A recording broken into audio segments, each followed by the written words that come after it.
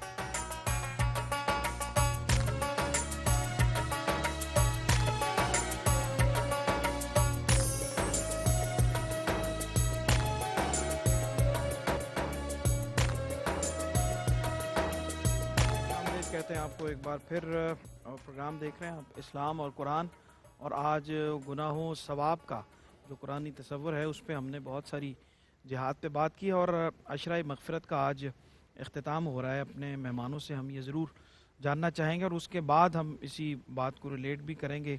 آج فتح مکہ کا بھی دن ہے اور وہ بہت بڑا دن ہے، انسانیت کے لیے بہت بڑا دن ہے، اور اس پہ انشاءاللہ ہم بات کرتے ہیں۔ عشرہ مغفرت میں وہ کون سے اعمال ہیں جو اللہ سے ہماری مغفرت کو حاصل کرنے کا سبب بن سکتے ہیں اور ہمارے گناہوں کی معافی کا سبب بن سکتے ہیں، ہمارے اجر اور ثواب میں اضافے کا سبب بن سکتے ہیں۔ خالد صاحب ارشاد فرمائیے، کیا عطا فرماتے ہیں؟ یہ عشرہ مغفرت کا عشرہ ہے، جی، اور اللہ تعالیٰ چاہتا ہے کہ میں بندے کو بخش دوں۔ سبحان اللہ۔ اس کے لیے ایک تو یہ ہے کہ جو جمعہ کا دن ہوتا ہے، جمعے کے دن آپ جب مسجد میں جائیں تو حضور نے فرمایا کہ وہ لوگ 3 طرح کے ہوتے ہیں۔ ایک وہ جو لغو ہے، اس نے کچھ نہیں کیا، آ کے بس ایسے ہی شامل ہوا، ایسے ہی چلا گیا، وہ جیسے آیا تھا وہ ویسے ہی چلا گیا۔ اور ایک وہ جو دعا کرتا ہے ٹھیک۔ کہ یا اللہ میں نے بہت گناہ کیے ہیں، میرے گناہوں کو بخش دے، تو اللہ تعالیٰ اس کی دعا کو قبول فرما لیتا ہے، اس کو بخش دیتا ہے۔ اور ایک وہ جو اس دعا کے ساتھ ساتھ ایک اور بھی عمل کرتا ہے کہ میں جب جمعے میں جاؤں تو میں کسی کو تکلیف نہ دوں، ٹھیک ٹھیک۔ گردنوں سے پھلانگ کر میں آگے نہ چلا جاؤں۔ ان سب چیزوں کا آداب کا جو خیال رکھتا ہے تو اللہ تعالیٰ فرماتا ہے اگلے جمعے تک کے اس کے کوئی گناہ نہیں لکھا جائے گا، بلکہ اس کے واہ ساری واہ باتیں اس کے واہ، ثواب میں لکھی جائیں گی۔ سبحان اللہ۔ تو اللہ تعالیٰ تو بخشنا چاہتا ہے۔ جی۔ وہ حدیث پاک ہے کہ حضور فرماتے ہیں کہ گناہ گار سیاہ کار بندہ اپنے اعمال پہ جب نگاہ ڈالتا ہے تو وہ سوچتا ہے کہ میں تو بہت گناہ گار ہوں، میری بخشش کیسے ہوگی، تو بہت روتا ہے، گڑ گڑاتا ہے، تو اللہ تعالیٰ فرشتوں کو اکٹھے فرما لیتا ہے اور ان فرشتوں سے کہتا ہے اشہدو یا ملائکتی واہ واہ۔ قد استحییت من عبدی ولیس لہ غیری، مجھے اپنے اس بندے سے تو حیا آتی ہے، اس کا تو میرے سوا کوئی ہے ہی نہیں، پھر میں بھی اس کا نہ ہوں، فقد غفرت لہ، میں نے اس کو بخش دیا ہے۔ بہت خوبصورت خالد صاحب۔ اور ڈاکٹر صاحب آپ کی خدمت میں حاضر ہو رہے ہیں۔ آج فتح مکہ کا یوم ہے اور چشم فلک نے ایسی فتح نہیں دیکھی ہوگی کہ ایک پتہ بھی نہیں ٹوٹا، اور سرکار دو عالم جناب 10,000 کے لشکر جرار کے ساتھ جلوہ فرماؤ، کیا فرمائیں گے اس پہ؟ فتح مکہ سے ایک سبق جو ہمیں ملتا ہے وہ تو یہ ملتا ہے کہ اخلاص للہیت، حکمت عملی، جہد مسلسل اور عفو درگزر، ٹھیک۔ یعنی اخلاص للہیت کے ساتھ جو سفر شروع ہوا، حکمت عملی اور جہد مسلسل کے ساتھ چلتا رہا، 21ویں سال مکہ جو ہے وہ فتح ہوا۔ تو کم از کم ہمیں کسی کو سمجھانے کے لیے 21 سیکنڈ تو دینے چاہیے نا۔ اللہ، ہم کسی کو 21 سیکنڈ بھی دینے کے لیے تیار نہیں ہیں، اور رسول اللہ صلی اللہ علیہ وسلم نے 21 سال عطا فرمائے۔ دوسرا پہلو اس میں یہ ہے کہ فتح مکہ انتہا ہے عفو درگزر کی، اس سے زیادہ عفو درگزر کا مظاہرہ کائنات میں دیکھا ہی نہیں گیا۔ جو جان کے پیاسے تھے، جو دشمن تھے، ان کو کس طرح نوازا ہے، اس کی میں صرف ایک مثال دیتا ہوں۔ جی۔ حضرت بلال کو حکم ہوا آذان دیں۔ بلال، اینا بلال، 10,000 کے قدسیوں کے مجمع سے حضرت بلال آگے بڑھے، لبیک یا رسول اللہ، میرے آقا میں حاضر ہوں۔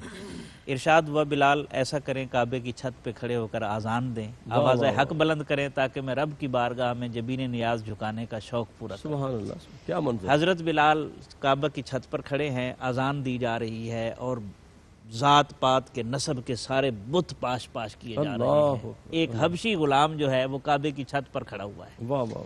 ایسی حالت میں ایک لڑکے کھڑے تھے چند، انہوں نے اس آذان کی نقل اتاری۔ ٹھیک رسول اللہ صلی اللہ علیہ وسلم نے توجہ فرمائی تو محسوس ہوا آواز ہے کسی کی، تو پوچھا کس کی آواز ہے؟ تو صحابہ دوڑے اور چند لڑکے پکڑ کر لے آئے۔ آپ نے پوچھا یہ کس کی آواز تھی؟ تو جہیر و صوت تھے، ابو محذورہ لڑکے تھے، تو سب نے کہا جی ان کی آواز تھی۔ آپ نے فرمایا اچھا باقیوں کو جانے دو، اس کو روک لو۔ ابو محذورہ کو حضور علیہ السلام نے جب واقف ہوئے، فارغ ہوئے، تو فرمایا ابو محذورہ اذان دو۔ ٹھیک ڈرتے ڈرتے انہوں نے اذان دی۔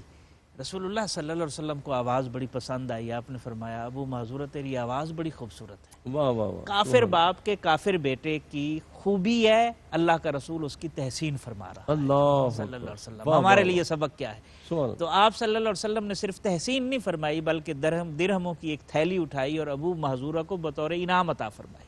ٹھیک اس پر بھی بس نہیں ہے، حضور علیہ السلام نے اپنے پاس بلایا، سر پر ہاتھ پھیرا، سینے پر ہاتھ پھیرا، دعا دی، بارک اللہ فیک و بارک اللہ علیک، اللہ تیرے دل میں بھی وجود میں بھی برکتیں واہ اتارے اور تیرے اوپر بھی برکتوں کا نزول فرمائے۔ واہ واہ، بس جب یہ دست نبوت آیا تو ساری چیزیں نکل گئیں دل سے، ٹھیک تو پکار اٹھے آقا جہاں آپ نے اتنا کرم فرمایا ہے ایک اور بھی کرم فرما دیں۔ آپ نے فرمایا ابو محذورہ بولو کیا چاہتے ہو؟ عرض کی حضور مجھے مکے کا مؤذن مقرر۔ ہاں ہاں، واہ واہ ڈاکٹر صاحب تو کمال آپ کر نے فرمایا ابو محذورہ ہم نے تجھے مکے کا مؤذن مقرر فرمایا۔ سبحان لڑکپن اللہ۔ کی عمر ہے جی جی، اور زندگی کی آخری سانسوں تک وہ مکے کے مؤذن رہے۔ ہمیں عشرہ مغفرت سے سبق کیا ملتا ہے اس واقعہ سے؟ عشرہ مغفرت کی روشنی میں وہ یہ ہے کہ ایک کافر باپ کا کافر بیٹا اسلام کے تاریخی شعار آذان کا مذاق اڑانے آیا تھا، جی اور رسول اللہ صلی اللہ علیہ وسلم کے حسن اخلاق اور عفو درگزر کی شان نے اسے مکے کا مؤذن بنا دیا۔ کیا کہنے، سبحان اللہ۔ دعا کی طرف خواجہ صاحب سے عرض کرنا ہے۔ ایک تو امین بھائی جاپان بیٹری والے ہمارے آج سب کے بڑے درینہ عزیز ہیں، دوست ہیں، ان کے لیے صحت یابی کے لیے دعا فرمائیے۔ علامہ شہزاد مجدی صاحب، اللہ ان کو صحت یاب اور اللہم صلی علی سیدنا مولانا محمد وعلی آل سیدنا مولانا محمد صلاۃ تنجینا بہا من جمیع الاحوال والآفات وتقضی لنا بہا جمیع الحاجات وتطہرنا بہا من جمیع السیئات وترفعنا بہا عندک اعلی الدرجات وتبلغنا بہا اقصی الغایات من جمیع الخیرات فی الحیات وبعد الممات انک علی کل شیء قدیر۔ پروردگار عالم اپنے محبوب کریم صلی اللہ علیہ وسلم کے طفیل تمام بیماروں کو شفائے کاملہ عاجل عطا فرما۔ بالخصوص امین بھائی جاپان بیٹری والے جو ہیں وہ بیمار ہیں، پروردگار عالم ان کو شفائے کاملہ عاجل عطا فرما۔ علامہ شہزاد مجددی صاحب کو شفائے کاملہ عاجل عطا آمین فرما، آمین آمین۔ اور جتنے لوگ بھی بیمار ہیں سب کو شفا عطا فرما۔ تمام امت مسلمہ پہ کرم فرما، تمام پاکستانیوں پہ کرم نوازی فرما، ہمیں کرونا کی وبا سے محفوظ معمون فرما۔ پروردگار عالم پوری امت مسلمہ پر اپنا کرم اور فضل فرما۔ الہی رحم بحر مصطفیٰ کن، محمد یک نظر بحر خدا کن، وصلی اللہ تعالیٰ علی خیر خلقہ و نور عرشہ سیدنا مولانا محمد و آلہ وصحبہ اجمعین برحمتہ۔ بہت شکریہ، میں حضور قبلہ خواجہ غلام قطب الدین فردی صاحب قبلہ کا شکریہ ادا کرتا ہوں، اور انتہائی محترم جناب قبلہ ڈاکٹر سعید احمد سعیدی صاحب کا۔ اور نعت کی بہار میں آج ہمارے ساتھ تھے تصدق رسول نقشبندی صاحب داتا کے نگر سے۔ سلطان الاولیاء حضرت عبداللہ شاہ غازی کے شہر کی جانب روانہ ہوں گے۔ سید سلمان گل کراچی اسٹوڈیو میں ہمارے منتظر ہیں، اور آخر میں آپ سگے میرا کو اور جناب الحاج سرور حسن نقشبندی صاحب کو اجازت دیجیے، کلام کے ساتھ آپ سے رخصت۔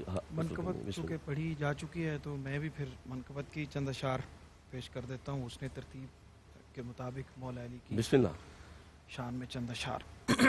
بسم اللہ۔ نصیب اپنا جگایا علی علی کر کے، نصیب اپنا جگایا علی علی کر کے، ہر ایک غم کو مٹایا علی علی کر کے، ہر ایک غم کو مٹایا علی علی کر کے۔ سبحان اللہ سبحان اللہ۔ اسے نہ دونوں جہاں میں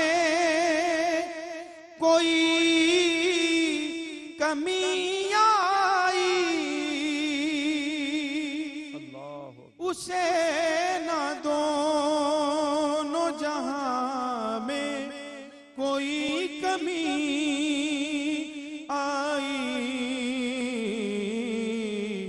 خدا کو جس نے منایا علی علی کر کے، خدا کو جس نے منایا علی علی کر کے، اسی وظیفے نے رکھا ہے سر بلند مجھے، اسی وظیفے نے رکھا ہے سر بلند مجھے، کہیں بھی سر نہ جھکایا علی علی کر کے، کہیں بھی سر نہ جھکایا علی علی کر کے، حصار باندھا ہواؤں نے اس کے گردا کر، حصار باندھا ہواؤں نے اس کے گردا کر، دیا جو میں نے جلایا علی علی کر کے، دیا جو میں نے جلایا علی علی کر کے، غدیر خم پہ صحابہ کے سامنے سرور،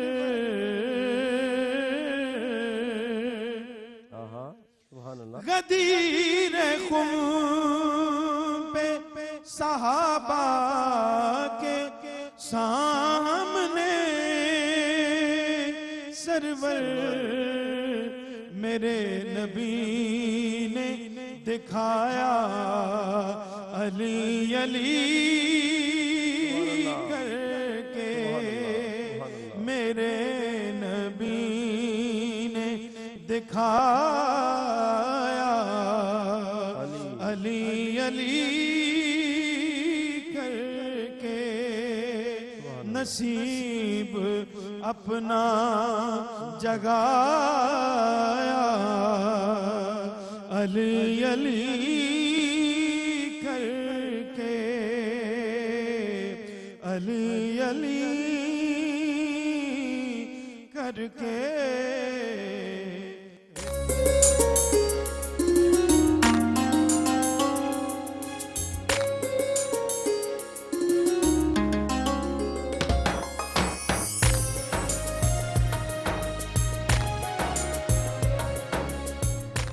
اللہ کی رحمتوں کا خزینہ شان رمضان، اللہ کی رحمت